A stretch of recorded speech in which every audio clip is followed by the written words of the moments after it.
Coming up on OU Nightly, we're going to talk about the chance for storms this weekend, plus your Thanksgiving forecast coming up. And the chances of OU making it into the Big 12 championship, an expert breaks it down.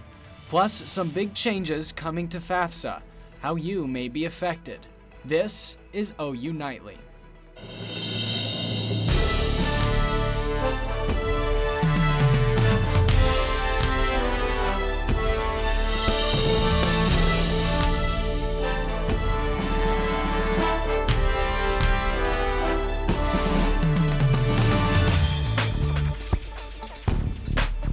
Thanks for watching OU Nightly. I'm Victoria Anderson.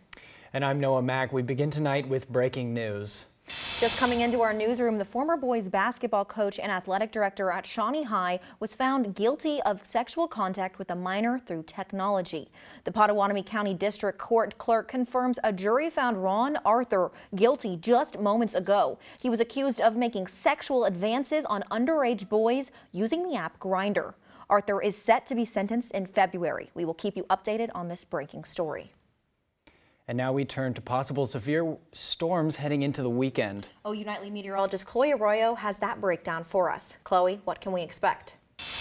Indeed, a change in the weather pattern heading into this weekend. We have a marginal risk for severe weather, mainly in central Oklahoma. Now, the risks of this. We're talking about damaging winds, large hail associated with this, and that's a possibility. It's strong to severe, so like I said, it's a marginal risk, so it's on the lower end, but still something to keep in mind heading into Saturday night into Sunday morning. I'll have the details on that here in just a bit. Now, if you're out of town this weekend or heading out of town, temperatures a little on the cooler side. We had a cool front push through this morning, cooling us down into the 50s, and we'll continue to feel a little cooler heading into tomorrow.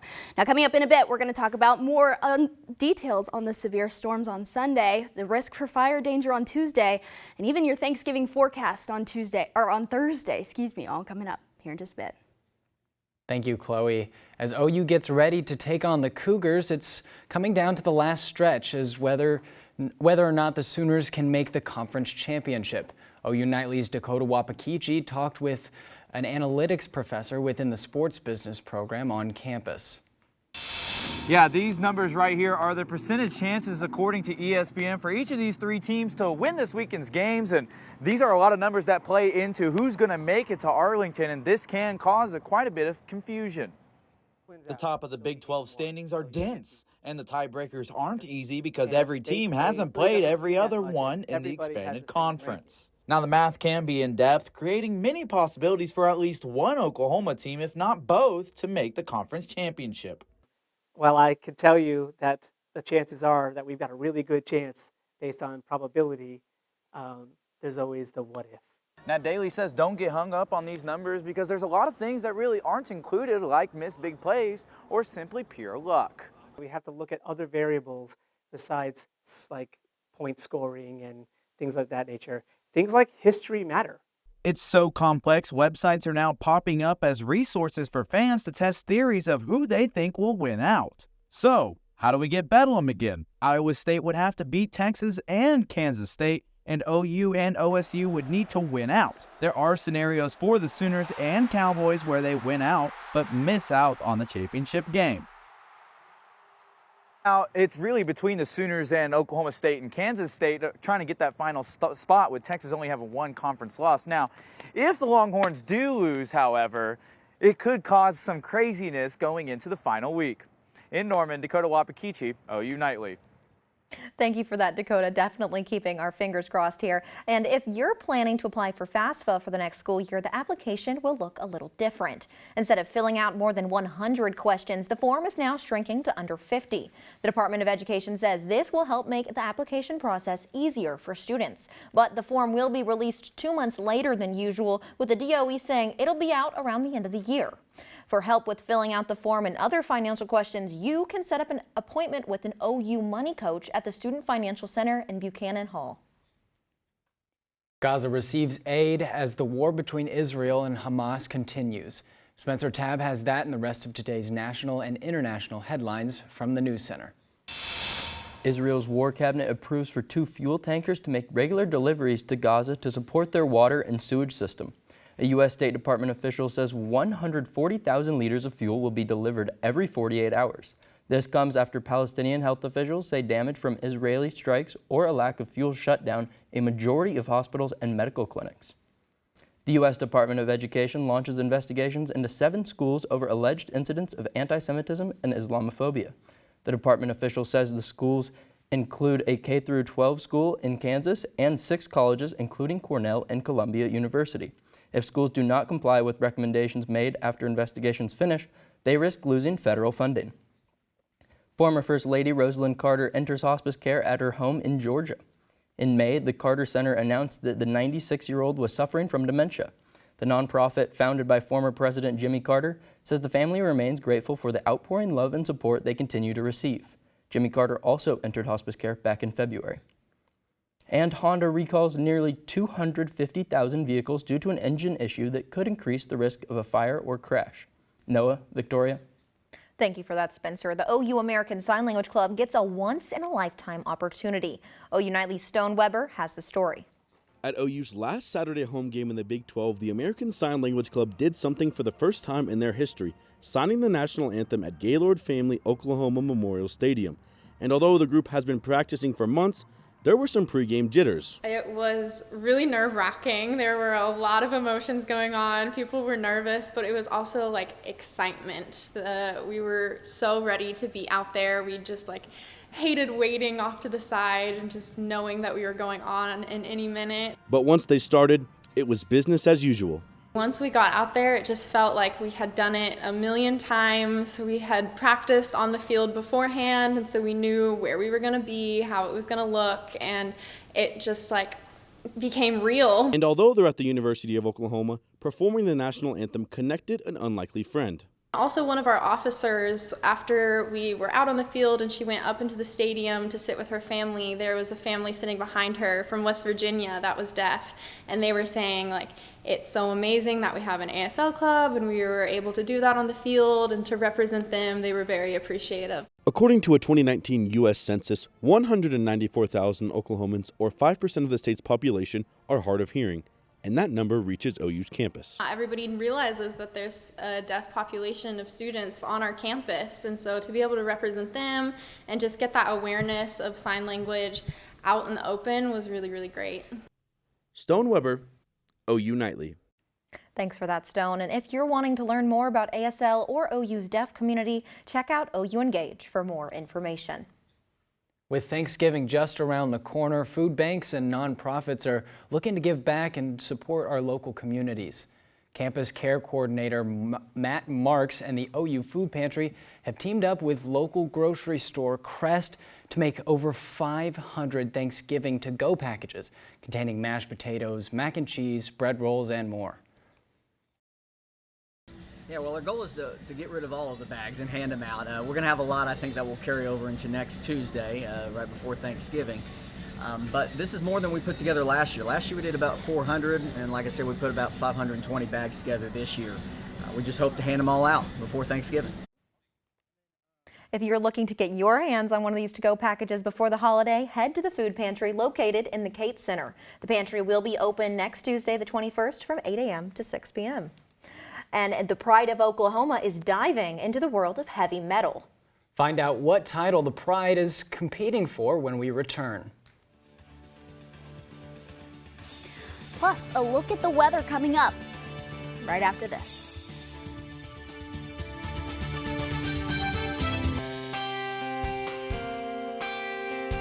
Thanks for joining us on this Friday afternoon. Now this morning, I'm sure you noticed a little bit of a cool front push through. You can see that line of that cold front. We still have some lingering cooling temperatures because of those clouds lingering. Now you can see this strong line right here. This is where the clouds are. This is where the clouds have dissipated, so those temperatures have warmed up pretty nicely for those people off in the north and west part of Oklahoma. Current wind speeds, we're seeing northerly winds, nothing too significant. They picked up a little bit, especially yesterday and this morning along that cold front especially. Now temperatures can be in the 60s, mid to upper 60s, 66 around 2 and 4 p.m. and then we'll dip down into the lower 50s heading into tonight and Saturday morning as well. So we'll continue to be seeing those fall-like temperatures heading into tomorrow, 65 degrees for your afternoon high. Mostly sunny skies, and then Sunday afternoon is when we're going to see that chance for some storms possible. Some showers likely, but the chance for some strong to severe storms, something that we can't rule out. So it's definitely a shift in the weather pattern. Here's a look at what we're tracking off to the west. This is our next big weather pattern and our next weather maker. You can see off to the Pacific, that's where the moisture is really coming from through this storm system, and you can see this off along the dry line pushing off towards the east. This is our first round. This is going to be late Saturday night into early Sunday morning, that chance for strong to severe weather possible, and on the back end of that you'll see the next round. This is Sunday afternoon, so we have lots of chances for some isolated showers and storms. Some could be strong, some could be severe. Now, like I said earlier, the chances for damaging winds and large hail are possible with that. But take note of that dry line. It's a pretty strong dry line, and heading into Monday and Tuesday, we'll also have some wind gusts upwards of 25 to 30 miles per hour. And when you have the winds, you have the drier conditions, a lower relative humidity. You're going to want to watch out for the fire weather risk as well on Tuesday, Monday night, Tuesday morning, and even into Tuesday afternoon. Something to keep in mind as we head into the rest of the week. So a little bit of a fire risk. So take those precautions as much as you possibly can heading into Tuesday afternoon. Now the rest of the week, though, feeling a whole lot nicer for Thanksgiving. Your forecast into the 50s and even the 40s. Here's a look at your 7-day forecast. We'll be in the fall-like temperature range into the 60s and even dipping down into the lower 50s, 57 for your high on Turkey Day. So I want to ask you guys, what are you guys thankful for, and why is it weather? Well, I actually do like this cold weather. Yeah. But I'd be remiss if I didn't mention my mom's mashed potatoes and gravy. Oh, wow. Sounds so good. See, I was going to say our team at the desk and behind the cameras, but now you got me thinking of food. My mom's mac and cheese is pretty good. Thankful for you too, Chloe. Thankful Can you for your get some of cream that to corn. go for me? To go? Yeah. Oh, we don't do to-go plates in my house. It's gone. What about you? What are you thankful for? Well, I'm thankful for the food, seeing my family. It's just the best time of the year. Thank you, Chloe. And when you think of heavy metal marching bands, probably aren't the first thing you think of. But Metallica is changing that with their Whom the Band Tolls high school and collegiate marching band competition. Competitors from all over the nation, including our very own Pride of Oklahoma, are competing for the title with Metallica-themed shows. You can vote for the Pride of Oklahoma marching at metallicamarchingband.com. And OU football heads west to the Cougar Cage for one last road test. Our OU Nightly sports team will preview the matchup live from Provo and all this weekend's action on the Sooner slate. Coming up next on Big Friday Sports.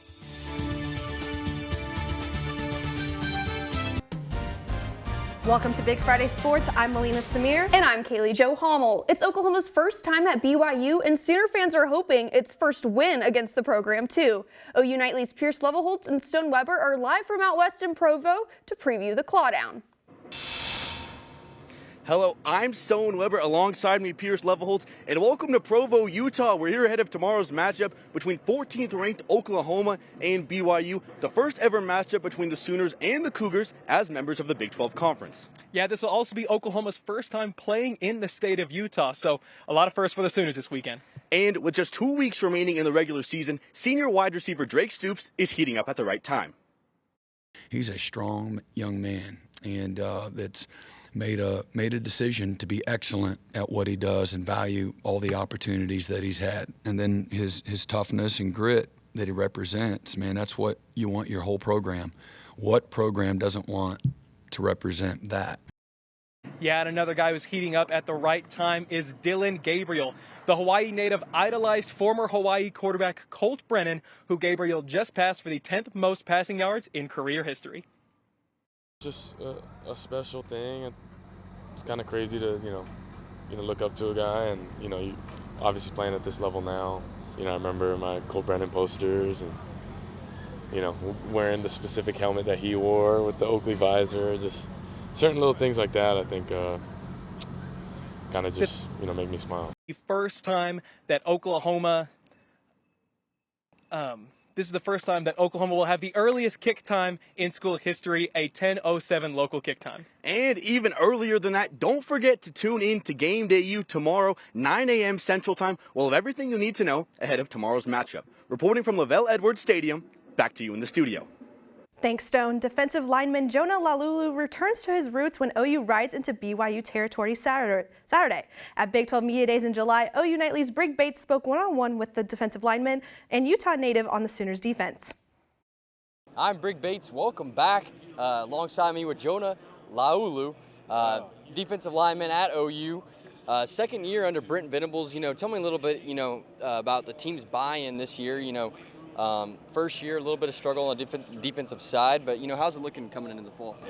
I think we're getting a lot more confidence this year for sure. Second year in this system, learning Brent Venables and Coach Roof's defensive minds. Very smart guys, and so they have a lot to pour into us, and we just got to be able to take it all in, and take that knowledge in, and then produce it on the field. So I think I'm very excited for this season, for these guys coming in, all these new guys, because they have us to lean back on as far as the scheme and how the philosophy works. And, I think we brought the right guys in, and we just got to go out there and execute.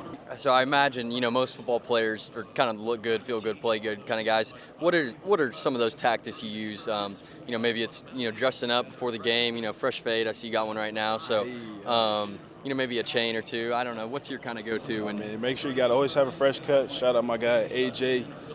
You got to have a fresh cut. You can't be looking bad on game days. It's just a dang, I heard Coach V say my name. I got scared for a second. Mm-hmm. He's I thought I was in trouble, but yeah. So I don't really have anything crazy I like to wear. I just try to make sure I have a haircut at least. Or I'm gonna get a text from my mom talking about you'll get a haircut. That's all we have from Big 12 Media Days at AT&T Stadium. Reporting from Arlington, Texas, Brig Bates, Game Day U. Thanks, Brig. It's a new era for the Big 12 newcomer BYU, bringing the West to the conference. And it's a new era for BYU, who's been independent since 2011. OU Nightly's Addison Arthur has more on the Cougs finding their footing in the storied conference.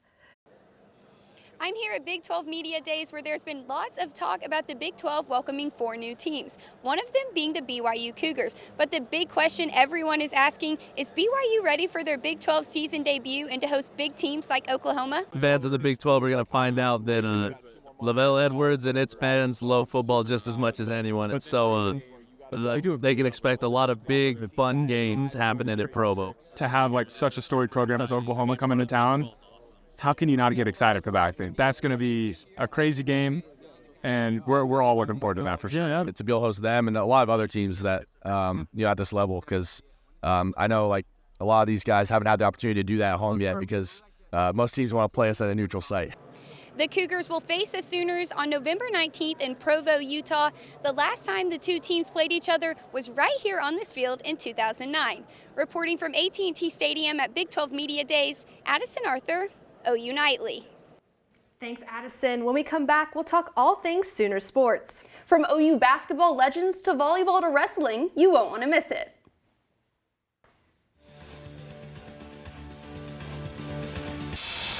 Welcome back to Big Friday Sports. If you're heading down to the game in Provo, Utah, especially if you're in Oklahoma, keep in mind those temperatures are going to be a little cooler in Utah, especially for tailgating. 38 degrees. Make sure you're bundling up. We'll warm up into the 50s, but not by much, especially considering we'll see a chance for rain, especially halftime and the end of the game. Ladies, back to you. Thanks, Chloe. Some say if you love something, let it go. But others say sooner born, sooner bred, and when I die, I'll be sooner dead. And for one former OU coach, she can't get enough of giving back to the Crimson and Cream. Legendary OU women's basketball coach Sherry Cole is no stranger to the bright lights of the Lloyd Noble Center. But when she returned to campus, she traded out coaching on the hardwood for inspiring female students. I think for whatever women's organization, whether it's in the College of Business or the College of Journalism, your sports reporting, your teaching, whatever it is, I think women supporting women is really, really important. And I love the juice I get from coming back and being around young women who are so excited about starting their careers, their professional lives, trying to find their way to make a difference in the world. Cole hopes to make her own difference through her public speaking. She spoke to Women in Gaylord, a group connecting and empowering the women of Gaylord College at the university she owes it all to. Well, it's important to come back because I love this place. And anytime you commit 25 years of your life to something, you're sort of embedded with it. In Cole's time at OU, she coached her team to the Big Dance, 3 Final Fours, and 6 Big 12 regular season titles. In 2021, she decided to hand over the whistle to current head coach Jenny Baranczyk. Jenny's fantastic. I tell her all the time, I'm really glad it was you. She's just stands for the right things. She loves the kids. She's especially thrilled by the women she recruited who continue to dominate for the Sooner squad. And proud of Tot and Skylar, who are still playing right now. And then, of course, Liz, I think, is injured, unfortunately, for the year. But those 3 are still my babies, you know. Once you recruit them, they feel like yours forever. The Big 12 is all this Women's Hall of Fame coach knows. Cole's first year coaching at OU was the school's first year in the conference. And she holds it near and dear to her heart when it comes to Oklahoma joining the SEC. I struggle with the move for our fans because for women's basketball, we had a group of fans that chartered a bus and they went wherever we played. Well, they can't do that to Florida. They can't take that bus to Alabama. Since winning the most games as a women's head coach in OU's history, Cole's focus has bounced from the court over to pen and paper. Well, both require an unbelievable commitment to the grind. You know, when you're a player or when you're a coach, you get up every day and you go to the gym and you work on your craft. And writing is no different. Cole plans to continue writing book number 2 and motivating others. Reporting from the University of Oklahoma, Kaylee Jo Hummel, OU Nightly. As for current head coach Jenny Baranczyk, her squad is ready for a duel. Securing a win Sunday means scoring the Sooners' second road win of the season. And after repelling the Alabama State Hornets Wednesday 92-46, the number 25 Sooners charge into Charlottesville to battle the Virginia Cavaliers. Tip-off is at 1 p.m. Moving over to the men, Oklahoma basketball is back, taking on the University of Texas Rio Grande Valley. The Sooners ride into the LNC with 3 wins after not letting Texas State eat them up Tuesday, 93-54. Tip-off is at 7 p.m. And for new addition Jalen Moore, he's proud of the way the squad has started the season. I feel like the first 8 games have been good too. Shoot, we've been winning. We're playing how we want to play on the defensive end, offensive side. We're executing. So for me, shoot, it's been fun. Going on the offensive end, I mean, we already want to play defense hard and discipline. So I feel like it just gives us some more energy to go back down on the defensive end and get a stop so we can get in transition and get another bucket. OU volleyball travels to the Queen City for a weekend doubleheader against Cincinnati. This will be the first matchup between the two teams since 2011 and the first at either team's home court. The match will begin tonight at 5 p.m., followed by another on Saturday at 5 p.m. as well. Next on deck, OU wrestling hits the mat twice this weekend with matchups against Little Rock and North Dakota State. The Sooners battle the Trojans on the road today at 7 p.m. before returning back home. Oklahoma faces head coach Roger Kish's former team, the NDSU Bison, at noon on Sunday. Thanks for watching Big Friday Sports. I'm Kaylee Jo Hummel. And I'm Melina Samir. Have a fun and football-filled weekend.